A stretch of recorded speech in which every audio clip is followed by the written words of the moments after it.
Halo, Assalamualaikum warahmatullahi wabarakatuh. Teman-teman semuanya, kita akan belajar bersama tentang teknik meningkatkan perilaku. Dan untuk yang pertama kali ini, kita akan belajar bersama tentang reinforcement. Apa sih reinforcement itu? Kita akan belajar bareng-bareng di sini ya. Teman-teman semuanya, salah satu cara untuk meningkatkan tingkah laku atau untuk menguatkan begitu ya, jadi supaya perilaku ini terus ada begitu, atau ya harapannya bertambah lebih baik begitu ya teman-teman. Salah satu teknik yang bisa kita gunakan adalah reinforcement atau penguatan begitu, namanya saja penguatan ya. Jadi memang ini ditujukan untuk menguatkan dan kita berfokus pada perilaku atau tingkah laku seseorang begitu teman-teman. Reinforcement adalah respon positif yang diberikan oleh seseorang. Kita ibaratkan seseorang ini X begitu ya teman-teman. Kita ibaratkan seseorang ini adalah si X terhadap perilaku orang lain, si Y. Dan perilakunya ini masih berkutat dengan yang positif ya, dengan tujuan mempertahankan dan juga meningkatkan perilaku tersebut atau perilaku dari si Y.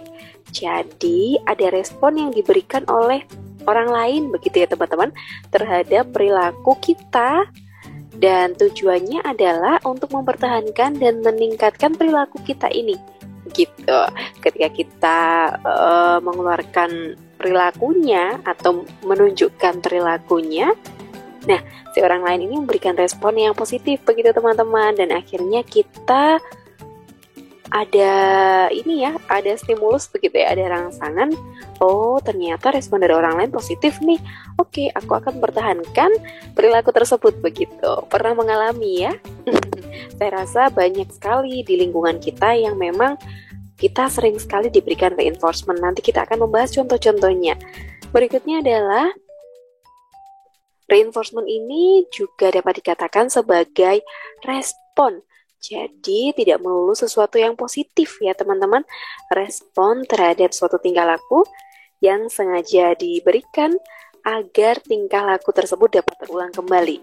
Jadi reinforcement ini memang ada yang tidak sengaja ya. Ada yang memang sengaja diberikan supaya kita mengulangi perilaku yang positif itu tadi begitu.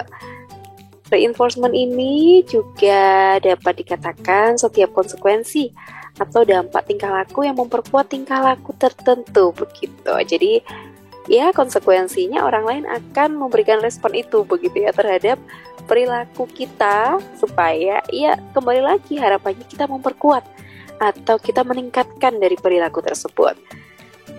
Reinforcement teman-teman juga dapat dikatakan sebagai respon terhadap suatu tingkah laku yang dapat meningkatkan kemungkinan berulangnya kembali tingkah laku tersebut. Intinya adalah ini sebuah respon ya teman-teman, dan tujuannya adalah untuk meningkatkan perilaku begitu. Yang harus kita tandai adalah ini adalah respon dari orang lain untuk meningkatkan perilaku kita atau supaya kita mengulangi perilaku tersebut. Ada dua jenis reinforcement yang akan kita bahas kali ini teman-teman semuanya. Yang pertama adalah reinforcement positif dan yang kedua adalah reinforcement negatif.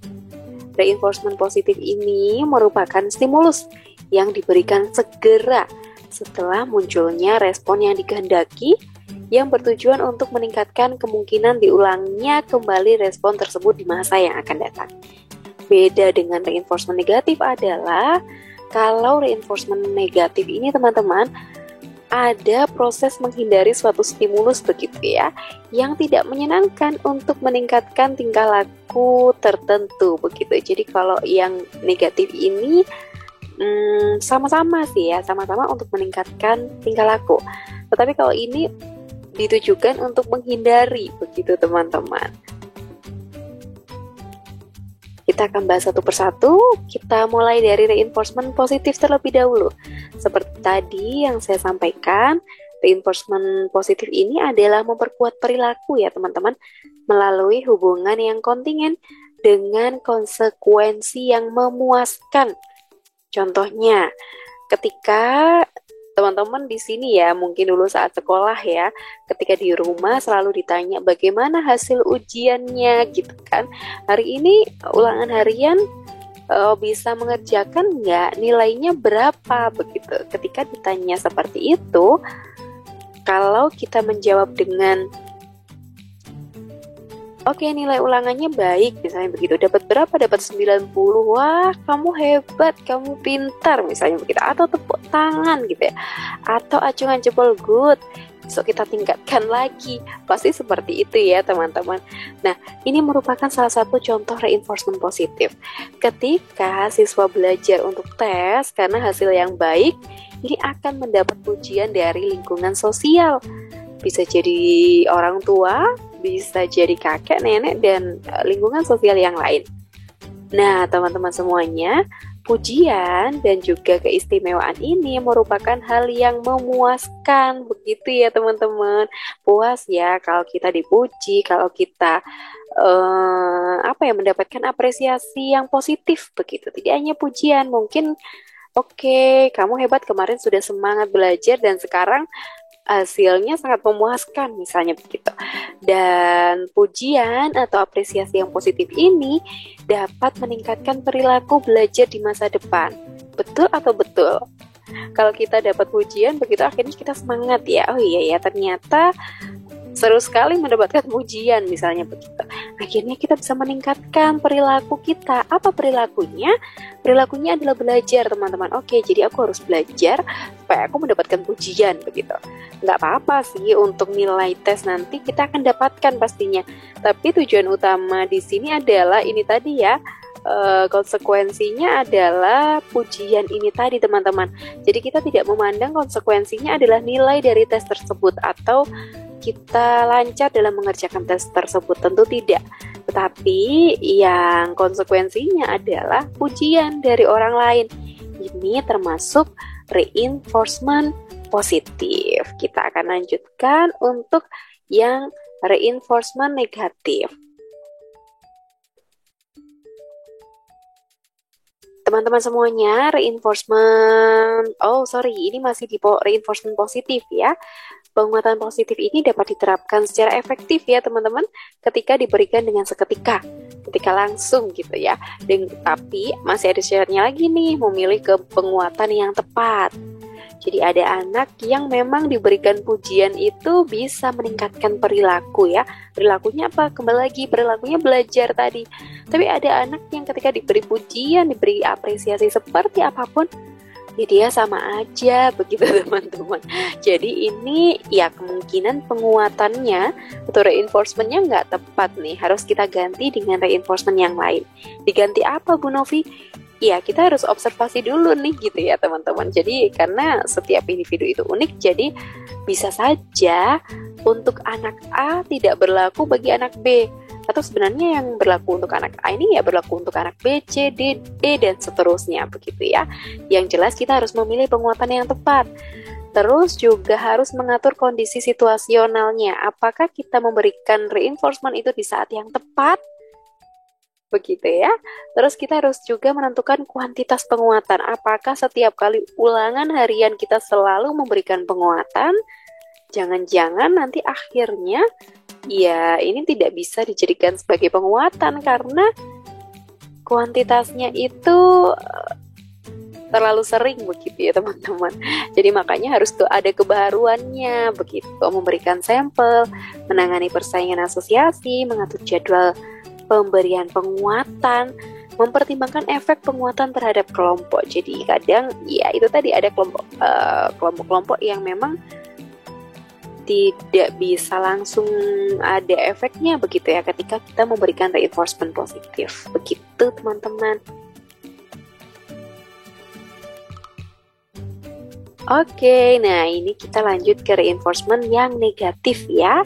Reinforcement negatif ini memperkuat perilaku melalui hubungan yang kontingen, melibatkan pemindahan atau pengelakan begitu ya teman-teman, dari kejadian yang tidak memuaskan Kalau tadi positif adalah kejadian-kejadian yang memang memuaskan ya teman-teman. Kalau di negatif ini, itu kejadiannya tidak memuaskan. Contohnya adalah misalnya seorang karyawan bersikap sangat baik terhadap atasannya karena reputasi atasannya yang suka memecat stafnya yang tidak disukainya. Nah, teman-teman semuanya, sikap baik ini ya, sikap baik pada contoh yang sudah saya tuliskan ini merupakan negatif reinforcement-nya karena fungsinya adalah untuk menghindari pemecatan. Sama nih seperti apa ya, kalau teman-teman kuliah misalnya ya, kalau teman-teman kuliah mungkin ada beberapa dosen yang telat 1 menit aja kalian nggak boleh masuk kelas begitu ya. Akhirnya yang dilakukan teman-teman apa? Masuk tepat waktu ya. Akhirnya teman-teman jauh lebih disiplin begitu kan. Nah, disiplin, masuk tepat waktu, atau bahkan 10 menit sebelum kelas dimulai itu teman-teman sudah duduk rapi di kelas, misalnya begitu. Nah, ini adalah merupakan contoh negatif reinforcement. Kenapa negatif reinforcement? Karena fungsinya untuk menghindari itu tadi. Teman-teman nggak boleh absen, teman-teman nggak boleh masuk kelas, takut kan ya akhirnya. Nah, ketakutan ini, penghindaran ini, pengelakan ini yang akhirnya membuat kita, ini tadi ya, perilakunya adalah tadi, misalnya datang sebelum jam perkuliahan dimulai. Atau ya pokoknya lebih disiplin aja begitu, karena telat 1 menit aja, 1 menit setelah dosennya, atau kalau sudah dosennya masuk di kelas, pintu kelas ditutup dan teman-teman tidak boleh masuk, dan teman-teman tidak boleh tidak berhak mendapatkan ini ya, absen ya, nggak boleh absen. Nah ini ada ya, kalau ada yang seperti itu berarti ini bisa kita jadikan contoh begitu ya teman-teman, ke sesuatu reinforcement negatif begitu teman-teman. Yang berikutnya adalah masih di reinforcement negatif. Reinforcement negatif atau penguatan negatif ini teman-teman berbeda dengan hukuman. Seringkali di reinforcement positif ini kita samakan dengan reward atau hadiah ya.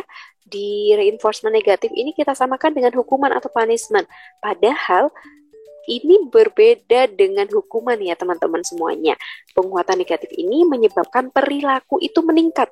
Ya, akhirnya teman-teman jadi disiplin begitu kan. Akhirnya teman-teman masuk kelasnya pun juga sesuai dengan arahan dosen begitu ya teman-teman contohnya. Nah, sedangkan hukuman sendiri ini justru sebaliknya, biasanya dapat menurunkan perilaku.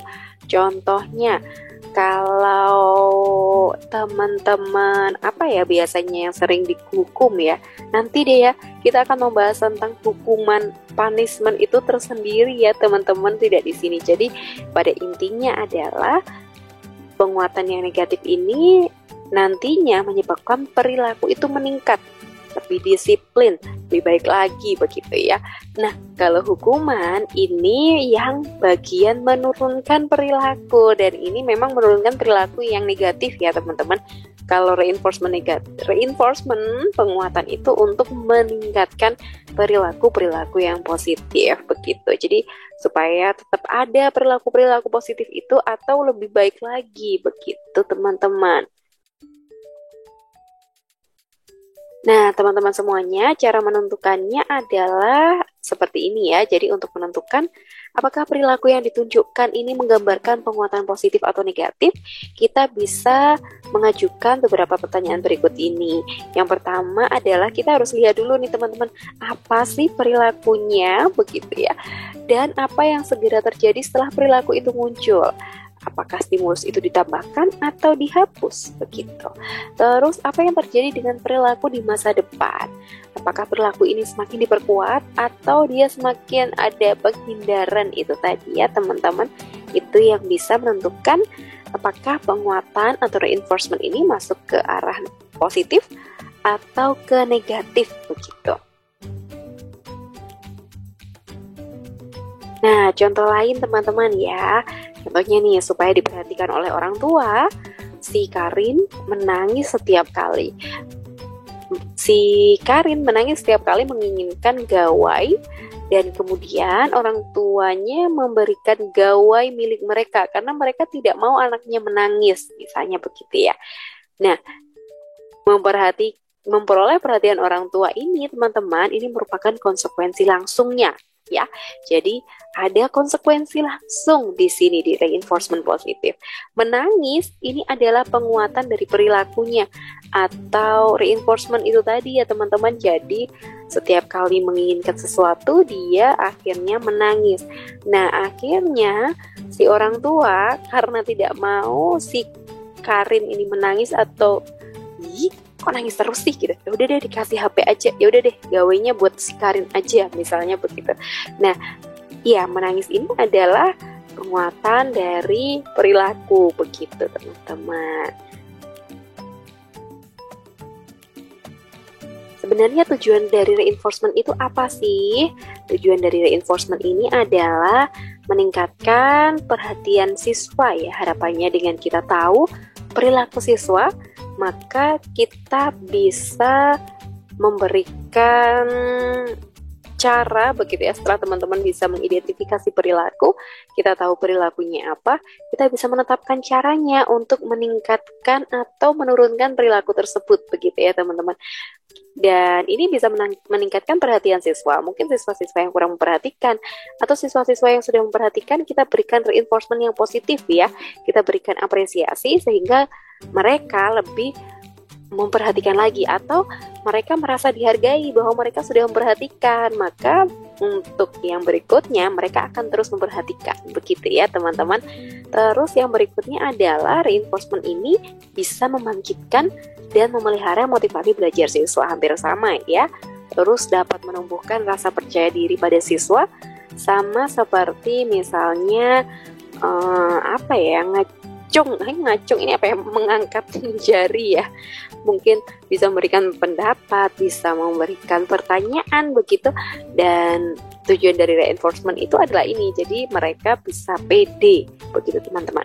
Terus reinforcement ini juga dapat memelihara iklim kelas yang lebih kondusif dan juga mengontrol atau mengubah sikap yang mengganggu ke arah tingkah laku belajar yang lebih produktif. Ada ya, biasanya di kelas itu yang troublemaker, ada yang ya pasti ada satu atau dua orang yang memang mendapat predikat begitu dari banyak guru bahwa dia ini si troublemaker. Nah, maka kita bisa observasi dulu apa perilaku yang sebenarnya dan kita bisa memberikan reinforcement ini teman-teman, salah satunya ya. Kalau reinforcement nggak bisa, nanti kita belajar ke yang lain ya. Ada banyak sekali teknik-teknik untuk merubah perilaku. Oke, terima kasih teman-teman semuanya. Semoga apa yang kita pelajari hari ini bisa bermanfaat untuk kita semuanya. Dan mari kita melihat di lingkungan sekitar kita ya. Sebenarnya ada nggak sih reinforcement atau reinforcement apa yang ingin teman-teman berikan untuk merubah perilaku dari orang-orang di sekitar kita. Terima kasih semuanya, selamat melanjutkan aktivitas.